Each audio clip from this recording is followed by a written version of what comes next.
Jorge, ¿puedo hacer dos preguntas? Claro, claro, Marta. Bueno, tres casi. Primero, si Marx imaginó que iba a haber una revolución en la Unión, en Rusia. Segundo, en Inglaterra, la gente no se organizó, no luchó para salir de esa situación. Y tercero, me imagino que pasó, en Estados Unidos pasó y los reprimieron de una manera espantosa. Y la última pregunta es cómo lo lograron en la Unión Soviética salir de eso. Bueno, se supone que salieron de eso. Ahora, si es otro tema, lo dejamos para otro día.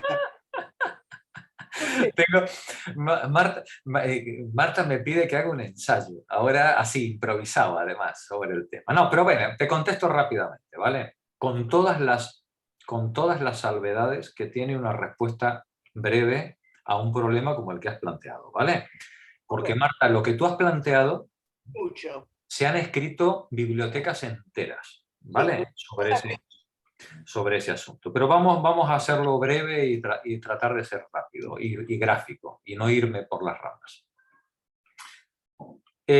Dices, ¿Marx previó que se iba a producir una revolución en Rusia? No. Ni en Inglaterra tampoco. Sí, en Inglaterra sí. En Inglaterra era lo que él creía que iba a ocurrir. Él creía en una primera fase, en un primer momento, él creía que las leyes de la acumulación capitalista iban a llevar a una pauperización cada vez mayor, a crisis cada vez más violentas y cada vez más cortas, ¿no? Y que al final, antes o después, la clase obrera iba a tomar el control de la producción. Y eso podía ocurrir de dos maneras, o por la vía revolucionaria o por la vía democrática. Y él creía que la vía democrática, el único lugar en el que plausiblemente podía darse, era en Inglaterra, porque la clase obrera se estaba armando muy poderosamente, tanto como en lo sindical como en lo intelectual, ¿no? Y que, bueno, pues probablemente la clase obrera transformada de sindicato en partidos políticos podía disputar la hegemonía política al capital en algún momento. No obstante, como dice Engels en el prólogo de la cuarta edición, creo recordar, o la tercera edición, no me acuerdo cuál de ellas es, ya muerto Marx, dice Engels, pero Marx era consciente de que esto no iba a ocurrir sin un intento de la burguesía por abortar ese proceso democrático. Lo lógico. ¿Vale? Es decir, la democracia, digamos, la democracia Marx tenía claro que era algo que podía avanzar hasta que le tocaras el bolsillo a la burguesía. ¿Vale? Sí, y en ese momento pues se acabó la democracia y punto pelota. ¿Vale? Claro, lo que estaba por discutirse es si cuando se produjera esa revuelta de la burguesía contra la democracia, si la clase obrera se lo iba a permitir o no. ¿Vale? Bien, esa era la cuestión. La historia nos ha demostrado que las revueltas de la burguesía contra la democracia han sido muy eficaces. ¿Alguien tiene algún micrófono, por favor, abierto? Cerrarlo, por favor. Quienes no intervengáis, recordad de cerrar los micrófonos, ¿vale? Si algo ha demostrado estos últimos 150 años es que la clase obrera, por la vía revolucionaria, lo ha tenido muy difícil, porque el capital siempre puede contratar mercenarios, todos los que quiera, entre otras cosas porque, como vimos antes, dispone de fondos de plusproducto suficiente para pagar a todos los mercenarios que le dé la gana, ¿vale? Mientras que un trabajador, cuando va a la barricada, deja de trabajar y de cobrar el sueldo, ¿verdad? ¿sí? Si el trabajador no tiene, la clase trabajadora dispone de muy pocos recursos para poder hacer vida política militante y activa, ¿vale? El capital, en cambio, dispone de recursos sobrados, no para hacer vida militante activa, sino para pagar a los sicarios, a los testaferros que le representan en esa vida militante y activa, ¿vale? Y en esto el capital, en la burguesía, ha demostrado una eficacia extraordinaria. Segunda cuestión, decías tú, o enlazada con esta, ¿él creía que en Rusia podía ocurrir? En principio no, porque Rusia era una sociedad campesina. Y Marx creía que la conciencia de clase es algo que se debe construir. La conciencia de clase no viene de que tú pertenezcas a una clase. Tú puedes pertenecer a una clase y tener la conciencia de la clase dominante, ¿vale? Cuando, por ejemplo, el siervo se siente vinculado afectivamente al señorito, ¿vale? La conciencia de clase es algo que se construye. Cuando el sujeto toma conciencia de sí mismo y de su posición en el sistema de explotación, eso, para poderlo vivir y para poderlo experienciar, tiene que experienciarlo en el conflicto político. Y ese conflicto político difícilmente se puede hacer en un entorno aislado y campesino. Es mucho más fácil en un entorno urbano y sindical, en el que la gente pues debate, discute, se toma el café, salen a fumarse el cigarrito, protestan contra el patrón, ¿no? Pues ahí es donde, digamos, se puede cocinar, digamos, eso. Claro, esto la burguesía también lo aprendió muy pronto. La burguesía se dio cuenta de que eso de tener miles de obreros y de obreras metidas en un turno de trabajo, dentro de un recinto, es una bomba de relojería. Y entonces la burguesía y el capital aprendió a separar a los trabajadores, a dividirlos y a enfrentarlos entre sí, a hacerlos competir entre sí con los sistemas de relevo, destajo, fraccionamiento de los sistemas productivos, el último modelo, ¿no?, del siglo XX, la toyotización, el separar en pequeños grupos de trabajo a la gente, externalizar la producción, separar a la gente que está fabricando un pantalón. Bueno, pues los que hacen los botones están en una provincia, los que hacen los dobladillos están en otra, ¿no? Es decir, y todo el mundo separado y nadie ve el pantalón en su conjunto, ¿no? Eso la burguesía lo aprendió muy bien. Entonces Marx, en principio, él no creía que en un entorno campesino eso pudiera darse. Sin embargo, allá por la década del 70, 1870, Marx empezó a matizar mucho esta opinión. Y en alguna ocasión alguien le recriminó que cómo él no veía claro que la revolución solo era posible en un entorno capitalista y urbano, porque las conclusiones de un planteamiento marxista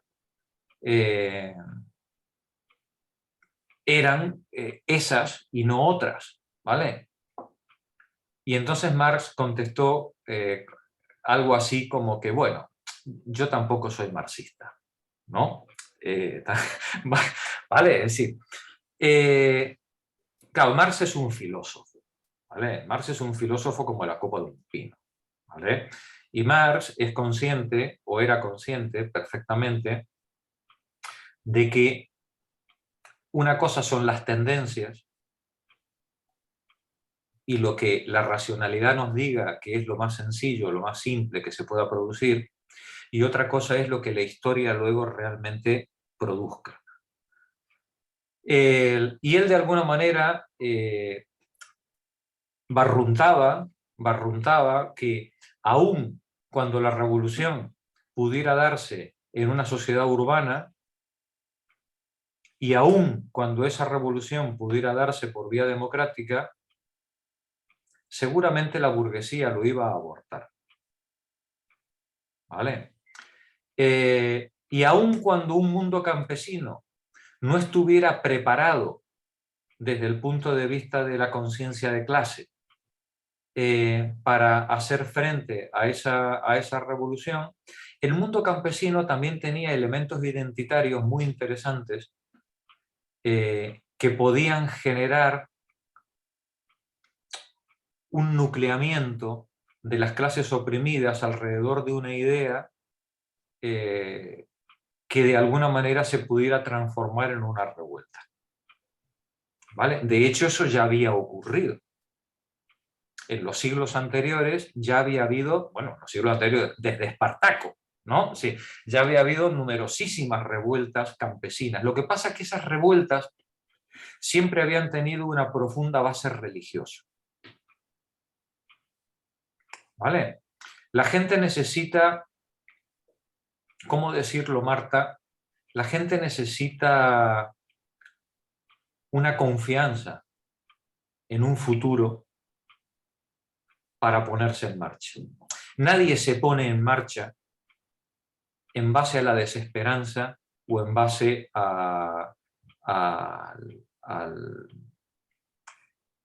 digamos, a la negación de las oportunidades ¿no? Es decir, las personas para arrancarnos necesitamos una ilusión. Y no lo digo en el sentido de ilusión de fantasmagoría, sino de ilusión de algo emotivo que te arrastre, ¿no? Que te lleve, que te haga renunciar o por lo menos no dar mirar, la vida. claro, no mirar lo que estás perdiendo o lo que vas a perder, ¿no? Claro, en los religiosos, y eso tú lo has vivido de primera mano, Marta, en los religiosos esa fe religiosa es un poderoso acicate, ¿no? Para poner en marcha la voluntad. Claro, la cuestión es si la conciencia de clase podía funcionar también como un acicate también tan poderoso como ese. Claro, en el mundo campesino esa conciencia de clase no está clara, pero sí está la conciencia campesina y la conciencia de ser un explotado, ¿no? Frente al señorito o frente al dueño, al terrateniente. Entonces, bueno, de alguna manera él barruntaba que el mundo campesino alguna sorpresa nos podía dar todavía en este asunto. Y de hecho la dio. Y además la dio sobre una base religiosa. No nos olvidemos que una buena parte o la mayor parte del campesinado ruso, ahí tenés a Tolstoy, ¿no? Como ejemplo, ¿no? Una buena parte del campesinado ruso es profundamente religioso, era profundamente religioso, bueno, y lo sigue siendo, ¿no? Es decir, profundamente religioso, ¿vale? Los ateos estaban en la pequeña burguesía urbana, pero no cuando uno lee la novela rusa, tú claro que ves ateos en la novela rusa, pero son los pequeños burgueses, los que han leído, los que han estudiado, los que no, es decir, en general el pequeño trabajador, el pequeño obrero, la pequeña obrera, mantienen, digamos, una base conceptual religiosa. Entonces, ¿era posible?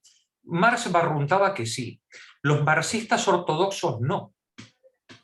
Y de hecho, el marxismo ortodoxo, que mantuvo hasta 1917 la tesis indubitable de que la revolución solo se podía hacer en un entorno urbano y que por tanto la labor de los comunistas era hacer pactos con la pequeña burguesía para fomentar el desarrollo capitalista y burocrático de manera que se generara esa conciencia de clase en el proletariado que llevara finalmente a la revolución. Bueno, la realidad no fue esa. La realidad fue que las revoluciones se hicieron en Cuba, sobre base campesina, se hicieron en China, sobre base campesina, se hicieron en Rusia, sobre base campesina, y que las revoluciones urbanas que se intentaron fueron todas abortadas y ahogadas en sangre. Y ahora la pregunta, la última que tú hiciste, ¿y por qué en Rusia venció? ¿Por qué en Rusia o en China esa revolución de base campesina tan improbable desde el punto de vista ortodoxo venció? Bueno, claro, yo ahora no te puedo, esa respuesta no la puedo dar, yo te puedo dar mi opinión, ¿vale? Al respecto, ¿vale? Mi modestísima opinión. En mi opinión, eso ocurrió no tanto por mérito de la revolución, sino por colapso del sistema dominante. En Rusia, el sistema dominante se hundió en la Primera Guerra Mundial. Se hundió. Es decir, el régimen zarista no fue capaz de mantener la guerra y mantener el sistema de opresión y de explotación. No fue capaz. Se hundió. Y al hundirse, se dio el control a la burguesía, que es el primer gobierno, ¿no? Y ese primer gobierno, claro, ese primer gobierno tenía a toda la aristocracia zarista en contra. Una guerra mundial en marcha. Y encima también estaban los bolcheviques y los anarquistas y los socialistas revolucionarios también pegándole patadas en las espinillas, ¿no? Digamos, lo que colapsa en el sistema ruso es el sistema de explotación colapsa, y ese sistema de explotación, en ese colapso encuentra una grieta la revolución. Encuentra una grieta la revolución. Cuando Lenin llega con su tren y se baja del tren y salta y suelta sus tesis de abril,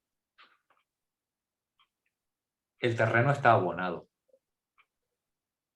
Si el régimen hubiera estado fuerte, Lenin jamás habría llegado en ese tren. Y si hubiera llegado, lo habrían matado. Y y se acabó la revolución. ¿Vale? A él y a todos los que iban con él y a todos los que fueran de su partido. Pero esa grieta se produce. Y cuando en esa grieta están las personas adecuadas en el lugar adecuado, con la conciencia adecuada, bueno, pues viene todo lo demás. Pero eso te iba a decir, que la importancia del líder, que haya un líder en ese momento adecuado es súper importante. Claro. No se puede dar el cambio. Claro, pero tampoco hagamos mucha fantasía con el líder, porque la pregunta es, ¿y si no hubiera sido Lenin, habría sido otro? Digamos, cuando están dadas las situaciones, digamos, se tiene que generar una apertura en el momento histórico, en la política, que permita una grieta que permita que ese cambio se produzca. Ahora, está claro que alguien tiene que ser capaz de capitalizar y de dirigir, de canalizar las acciones. Pero todo indicaría que el líder no es una persona que se levanta y dice yo soy el líder. El líder lo produce la situación. Conocés la frase de Fidel Castro, ¿no? A ver, cuenta. Los líderes surgen cuando son necesarios. Ah, muy bien, Marta, qué grande. Qué grande. Eso, y yo no estoy tan segura. Claro, cuando son necesarios y cuando está la oportunidad, ¿vale? De que surjan, ¿no? Porque, por ejemplo, el pobre Gramsci habría sido un líder maravilloso, pero se tiró decenios en la cárcel, ¿no? Es decir, no... Entonces no puede, no le han dado, digamos, la burguesía no le ha permitido poder ejercer de líder, ¿no? ¿Y a cuántos líderes y lideresas, mira Rosa Luxemburgo? Sí. ¿A cuántos líderes, lideresas se les mata, se les asesina y se les tira en una cuneta y se acabó el líder? ¿Vale? Entonces digamos que dada la grieta, digamos que de alguna manera se genera la posibilidad de que aparezca esa figura. Pero como bien dice Mar también, bueno, esa figura es importante también, porque de alguna manera esa figura encarna la fe, la ilusión en el cambio, en el futuro. Que ese futuro sea un proyecto religioso o sea un proyecto cívico laico, es irrelevante. Lo importante es que de pronto el líder o la lideresa encarnan la esperanza de muchos. No se trata de que él tenga esperanza. No, él puede tener esperanza, pero puede ser uno subido con una cabra y una corneta en una escalera gritando en la calle y nadie le escuche. ¿Vale? Para que la gente le escuche, lo que él está diciendo tiene que haber sido ya pensado, sentido y deseado por la gente que le está escuchando.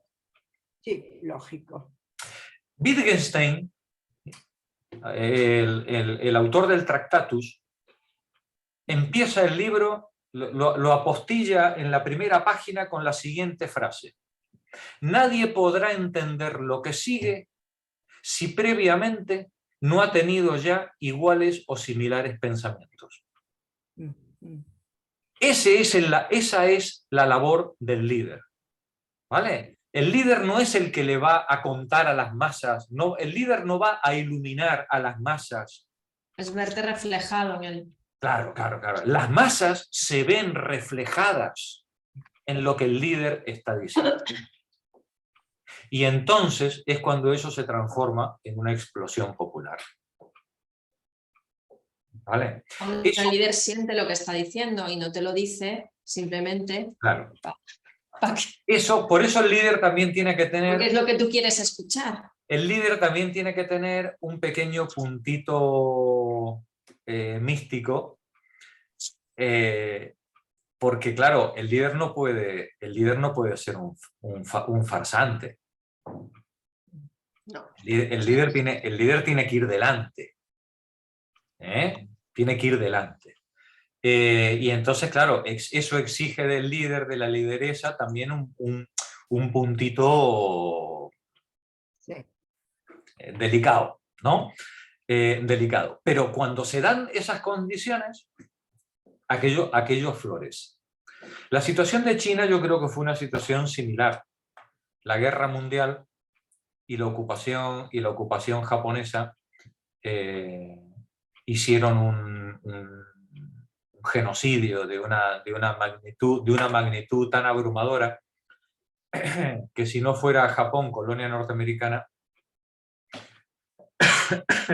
hace tiempo que el genocidio japonés en China estaría en los libros de historia a la par o por encima del alemán, ¿no? Lo de la ocupación japonesa en China no tiene nombre, ¿vale? No tiene nombre. Claro, el régimen chino se desmorona, ¿no? Sí, es un régimen desmoronado. Y en ese desmoronamiento del régimen chino, el intento de la burguesía por reorganizar el poder político, bueno, pues se encuentra este alzamiento campesino militar enfrente, ¿no? Si no hubiera sido así, probablemente la revolución china también habría sido ahogada en sangre, ¿no? Claro, y uno se pregunta, ¿y en Cuba qué pasó? Pues seguramente algo parecido. Si no hubiéramos estado ante un régimen fallido, la revolución castrista la habría tenido muy complicado, ¿no? Y así todo lo tuvo complicado, quiero decir, ¿no? No fue ni mucho menos un paseo, ¿no? Es decir, pero digamos, de alguna manera el poder político se desmorona, ¿no? O tiene serias fisuras, y por esa fisura es por donde entra y florece el camino revolucionario. Pero con todo esto, insisto, lo digo con toda humildad, es una mera opinión personal, ¿vale? Al respecto de todo esto. Di, Mar. Te comento con respecto a Cuba, mi padre, que no era ningún analista político, en el año 52, creo que fue, estuvo allí en Cuba y sin ser analista político ni saber mucho de política, dijo, aquí tiene que haber una revolución porque la situación era tal desastrosa que esto le va a acabar mal al capitalismo, aunque él no hablaba en esos términos, porque era caótico. Se veía a simple vista llegando en un barco. Claro. Ahora, fíjate, Mar, una cosa. Cuando uno va a Angola, o cuando uno va a Guatemala, o a El Salvador, la situación también es tremenda, ¿eh? ¿Y por qué en unos lugares, que es la pregunta, yo creo que es la pregunta de Marta, ¿no? Es decir, ¿por qué la revolución florece o aparece en unos lugares porque decimos, no, tiene que haber unas condiciones, tiene que haber unas condiciones. Sí, pero esas condiciones no son suficientes. Son necesarias, ¿no? Como lo que tú describías de Cuba, ¿no? Pero los guatemaltecos, pobrecitos, no han estado mejor, ¿vale? O los bolivianos, y eso no ha germinado, ¿no? O digamos, los intentos de sublevación han sido abortados de forma muy eficaz, ¿no? por el poder, ¿no? En el caso de Guatemala, el exterminio en Guatemala ha sido increíble. Claro, ha sido muy eficaz. Por cientos, eran centenas, eran grupos. Claro. Entonces, ¿por qué en unos lugares el impulso revolucionario puede fructificar y en otros no? Bueno, pues porque por lo que hemos hablado seguramente muchas veces, ¿no? Porque una cosa es que estén dadas las condiciones, otra cosa es que exista una fuerza revolucionaria o no, otra cosa es que haya unos líderes que sean capaces de encarnar ese espíritu, ¿no? Y otra es que el poder instituido tenga debilidades que puedan ser aprovechadas por los revolucionarios, porque si no, el genocidio puede ser mayúsculo, ¿no? Entonces, bueno, pues ya vemos, como diríamos, la historia no tiene recetas. Pero Jorge, hay casualidades también. Por ejemplo, cuando desembarcan con el Grama, Fidel, Sí. y su hermano, los matan a casi todos. Y quedan vivos Fidel, Camilo, el Che y Raúl. Hay casualidades. ¿Cómo? Que hay casualidades, claro. Podían haber matado como a los demás. Los demás creo que los hicieron todos mierda, ¿no? Sí. Haber matado a Franco antes. Hay casualidades, digamos, por eso el poder político vive tan preocupado. Sí, por eso nos censuran, nos reprimen, porque ellos no saben dónde está la figura que va a encarnar la revolución. No saben en qué esquina va a aparecer una Rosa Luxemburgo o un Lenin o un Mao que va a poner patas arriba no lo saben. Puede ser cualquiera. Ya, y en cuanto pueden se lo quitan de encima. Claro, puede ser cualquiera. Y esa casualidad es la que permite la revolución, porque si no fuera así, el sistema lo aborta inmediatamente. Ahora, son hombres excepcionales. Claro, hombres y mujeres excepcionales, claro, sin duda. Pero fíjate, pero tampoco hagamos una fantasía del tema. Lo que hace excepcional a esas personas no es que sean excepcionales, es que han estado en el lugar apropiado y han respondido adecuadamente a lo que el momento requería. Bueno. No necesariamente tienen ni más coeficiente intelectual, ni más valor. No hay que endiosar a nadie, ¿no? No hay que endiosar a nadie, ¿eh? No hay que endiosar a nadie. Muchas veces es gente muy corriente, ¿eh? Bueno, Fidel no era corriente, ¿eh? Bueno, no lo fue después, pero seguramente si no se hubiera subido al Ghana, pues habría sido un abogado más Sí. del que no habrías tenido ninguna noticia de los tantos que hay por ahí. ¿Vale? Pero puestos en la situación revolucionaria, Sí, sí. se comportan como deben hacerlo. Y eso, Marta, Sí, es verdad. eso de que llegado a la situación te comportes como debes hacerlo, eso no lo sabemos ninguna de nosotras. Lo que haríamos en ese momento. ¿Vale? Vos Y, ves, y las más chulas se arrugarían. sí. Y de pronto la persona más gris e inesperada, pues de pronto te capitanea un... Sí, sí.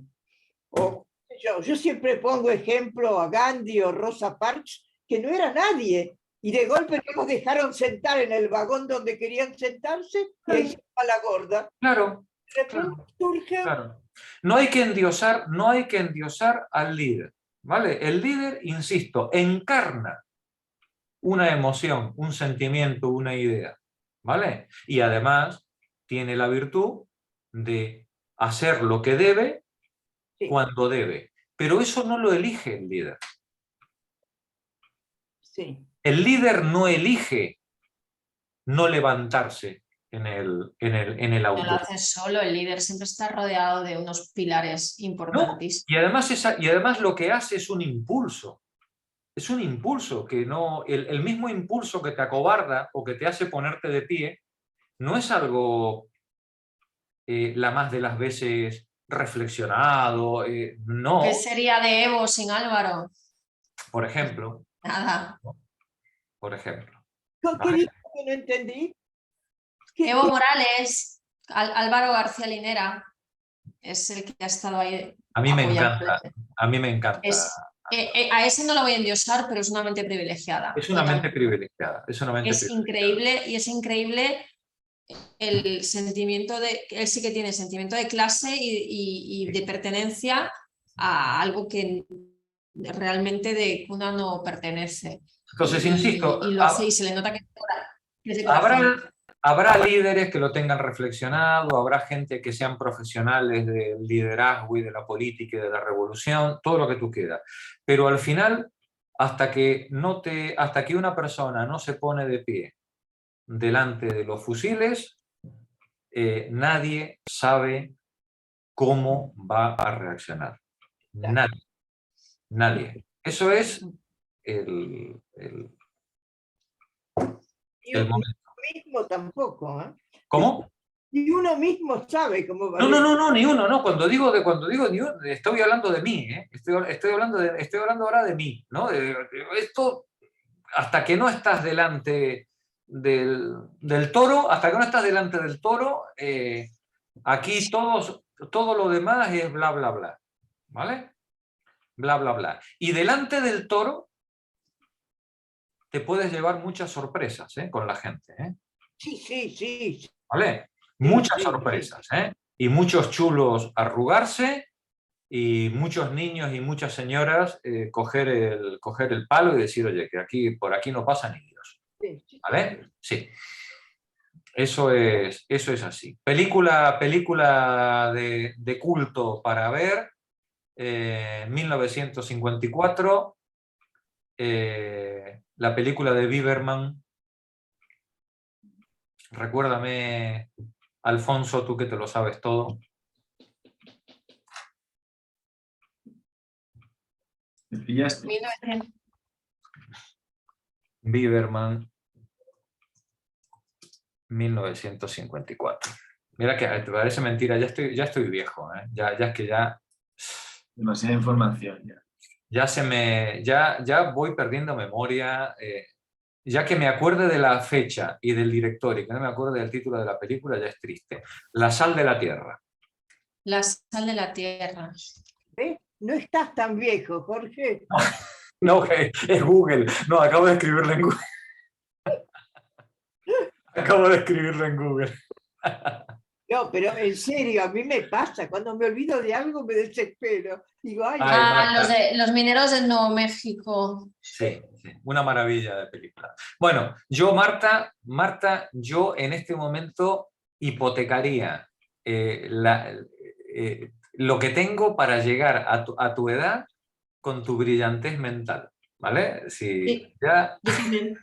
no, la verdad es que tengo mucha suerte, físicamente y mentalmente. Me doy cuenta que leo y estudio y tengo cada vez más curiosidad y hambre, ¿no? Ahí.